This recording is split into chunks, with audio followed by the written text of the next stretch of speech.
ॐ गजाननं भूतगणाधिसेवितं कपितजम्बोफलचारुभक्षणम् उमासुतं शोकविनाशकारकं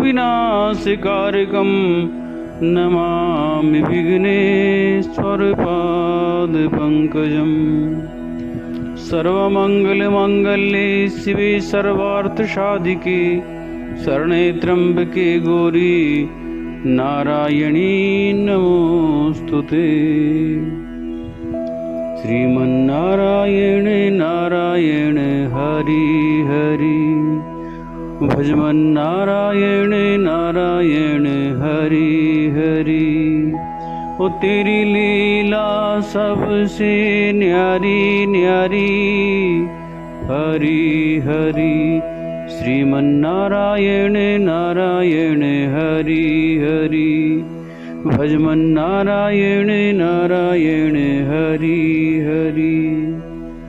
जय जय जय श्री राधारमण, जय जय नवल किशोर, जय जय जय चित चोर प्रभु, जय जय माखन चोर। बोलिए गोविंद भगवान की जय। प्रिय श्रोताओं, आपका स्वागत है, अभिनंदन है। आशा है आप कार्तिक मातम की सभी वीडियो श्रवण कर रहे होंगे। आज हम श्रवण करेंगे कार्तिक मातम का 12वां अध्याय। इस अध्याय में तुलसी जी की महिमा का वर्णन किया गया है। वह कार्तिक के महीने में भगवान नाम प्रभाव का महत्व बताया गया है। आशा है आप बड़े भाव व श्रद्धा से श्रवण कर रहे होंगे। बोलिए गोविंद भगवान की जय। कार्तिक महात्म्य 12वां अध्याय। इतनी कथा सुनने के पश्चात महाराज पृथु ने नारद जी से प्रार्थना की कि हे महर्षि, आपने कार्तिक महात्म्य, करक चतुर्दशी व्रत और गृहस्थ धर्म के बारे में मुझे इतना कुछ बतलाया है। अब कृपा करके तुलसी का महात्म्य भी बतलाने की कृपा कीजिए। नारद जी बोले कि हे राजा पृथु, प्राचीन काल में संराधि क्षेत्र के करवरीपुर में अत्यंत ज्ञानी धर्मात्मा तथा ओम नमो भगवते वासुदेवाय मंत्र का जाप करने वाला धर्मदत्त नाम का एक ब्राह्मण रहता था। वह अतिथियों का सत्कार कर भी खूब करता था। एक दिन प्रातःकाल एक प्रहर रात्रि शेष रहने पर वह ब्राह्मण पूजा की सामग्री लेकर भगवान के मंदिर को जा रहा था कि इतने में उसने सामने से आती हुई एक अत्यंत भयंकर राक्षसी को देखा। आगे को निकले हुए टेढ़े मेढ़े और बड़े बड़े दांत, लाल नेत्र, बिल्कुल नग्न, लकड़ी के समान सूखा शरीर तथा मुख से घूर घूर शब्द निकल रहा था। ऐसी भयंकर राक्षसी को देखकर भयभीत धर्मदत्त ने अपने हाथ का तुलसी मिश्रित जल उस पर फेंक दिया। जल में मिश्रित तुलसी दल शरीर पर पड़ते ही उस राक्षसी के समस्त पाप दूर हो गए और वह हाथ जोड़कर धर्मदत्त के पैरों पर गिर पड़ी। तब धर्मदत्त ने पूछा कि तू कौन है और किस पाप के कारण इस दशा को प्राप्त हुई। अपने पापों से मुक्त हो चुकी वह राक्षसी कहने लगी, सौराष्ट्र देश में भिक्षु नामक ब्राह्मण की मैं पत्नी थी। मेरा नाम कलहा था। मैं न तो अपने पति से मीठे वचन बोलती थी और न अच्छा भोजन व फल ही खाने को देती थी।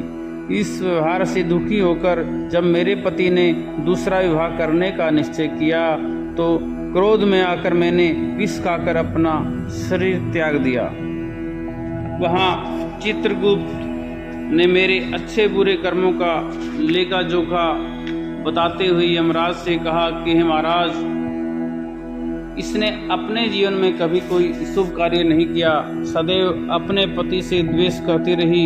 यह सुनकर यमराज ने आज्ञा दी, क्योंकि जिस बर्तन में वह पकाती थी उसी में खाती थी, इसलिए इसको पहले अपनी संतान को खाने वाली बिल्ली की योनि में भेजा जाए।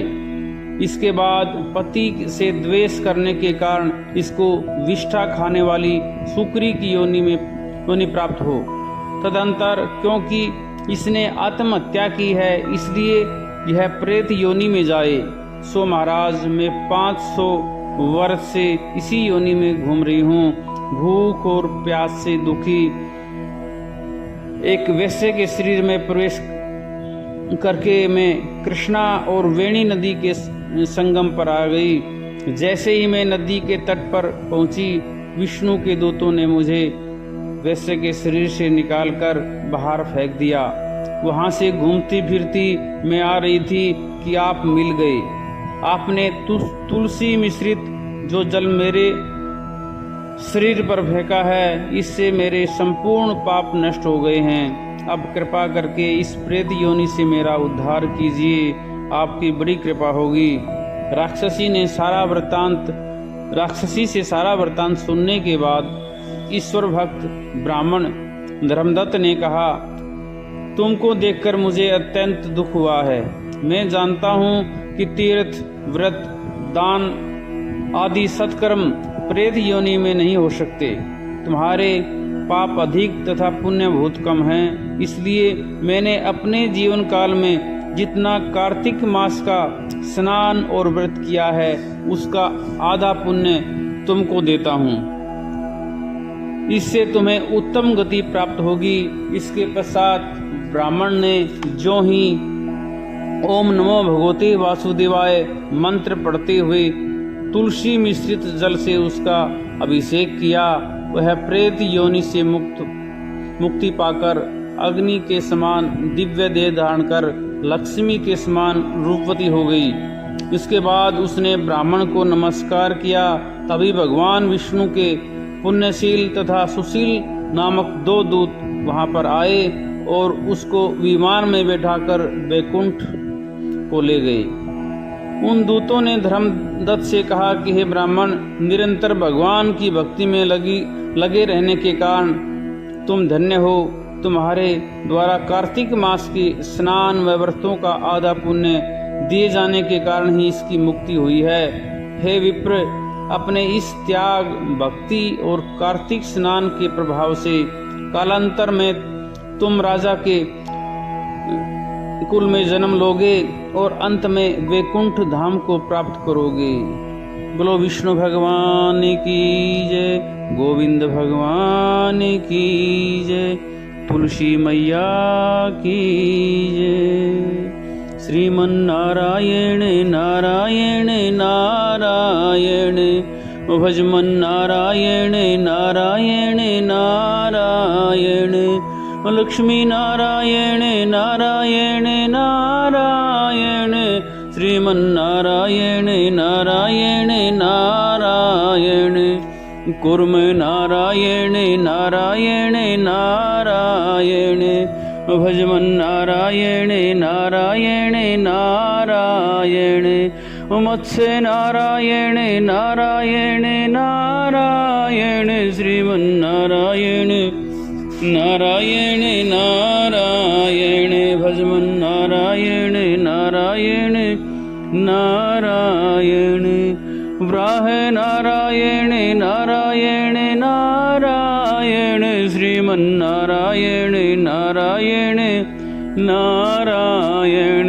भजमन नारायण नारायण नारायण, वामन नारायण नारायण नारायण, श्रीमन्नारायण नारायण नारायण, भजमन नारायण नारायण नारायण, नरसिंह नारायण नारायण नारायण, श्रीमन्नारायण नारायण नारायण, भजमन नारायण नारायण नारायण, राम नारायण नारायण